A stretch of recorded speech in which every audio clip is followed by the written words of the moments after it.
second half, and we got some opportunities. We couldn't end runs with missed two, I think maybe 3 times in a row, and that you can't do that on the road against a good team. Thought they battled hard. Thought we battled hard, and they were just a little bit better than we were today. Didn't turn the ball over quite as much as we did, and made free throws, got fouled. Good competitive ACC game, but they were just a little better.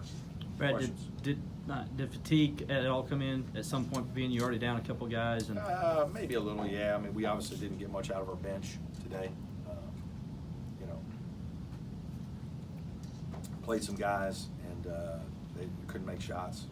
And puts a lot of pressure on your older guys, you know, which shouldn't have been that much, but you know, Marquise was forced to do a lot, and you know, some of that not having Shelton, you just you know, that's what he does. But you know, we needed more bench play. I mean, we can't play those guys. I can't see the minutes exactly.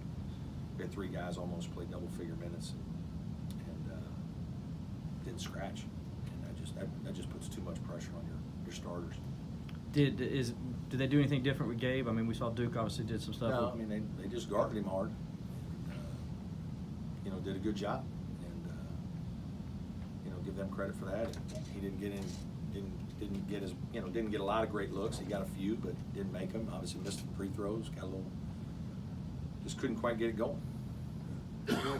What was it specifically about their defense that gave you guys trouble? I just think they're in good position. I think they play hard. They got fresh bodies. They're, you know, obviously Buzz is playing some guys that are, you know, Devin Wilson's a defensive guy, and credit him. He made 2 threes today. Chris Clark can really play on both ends. And they're athletic. They're competitive. Those guys do a great job in prep. I mean, it's just, I think they're just doing good things. You talk about Reed, and you know, he started off kind of slow, but then got going and really kept you guys in the game all night. Yeah, he did, and you know, again, there's just probably has to do too much right now. There's a lot being asked of him, and again, our other guys got to help him offensively to spread things out a little bit. You know, we made a couple threes. Amir shot one in again. Scar shot one in.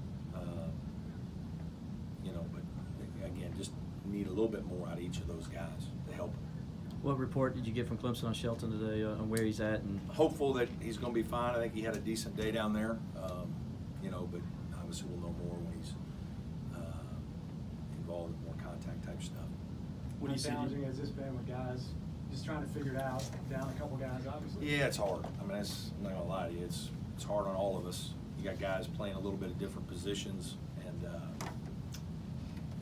you know, I don't want to take anything away from what Virginia Tech did, because those guys played great. They played hard, and they caused a lot of problems. And other teams have injuries too, but there's no doubt we're not the same team we were when we had Dante and Shelton, and we, you know, had to adjust to life without Dante, and now we're trying to do it without Shelton for a while. Hopefully that ends, you know, this week and we get him back. But you know, it's just not the same team exactly, and so we got to do some things differently, and it hasn't been good enough to beat, you know, some of the best teams in our league, or better teams in our league. What do you say to you guys post game to keep their heads up after losing 3 straight? Yeah, I mean, I'm proud of the way our guys have competed. We've prepared very well. We've played hard. I mean, we just guarded the heck out of these guys as good as you can. I mean, they're so good offensively, and we held them to, you know, decent shooting and decent number of points in their building. And you know, I told our guys off the bench, you got to be able to play better. I mean, you got to make more shots. We got to have it, and you know, we got to execute a few things better. And but I'm proud of the way our guys have competed. I mean, we've competed hard these last 3 games, and you know, that's what's challenging in sports. You can compete hard and prepare, and it doesn't always work out, and life can be that way. You definitely don't win if you don't compete hard and prepare, but we're doing those things. But against really good teams, you got to play exceptionally well, especially in their building, and we weren't quite good enough to do that tonight. Forgive me if you asked this already, but when they went on that 20-5 run there in the second half to take control, what changed for them offensively? It wasn't like it was Robinson or Bibbs going off. It was kind of everyone, the team was kind of getting in on the act at that point. I think they just, you know, we didn't make shots, so then the ball's coming at you a little faster sometimes, and there were other shots they had in certain situations they didn't make, and they just strung a couple together. I think they just struck a couple together. We fouled them a few times, so now there's some free throws. Just one of those scenarios where, you know, each team usually has runs. That was a bigger run than we need, and certainly that was a difference. Any more questions? All good? Thanks, Coach. Thanks, everybody. Thanks, Coach.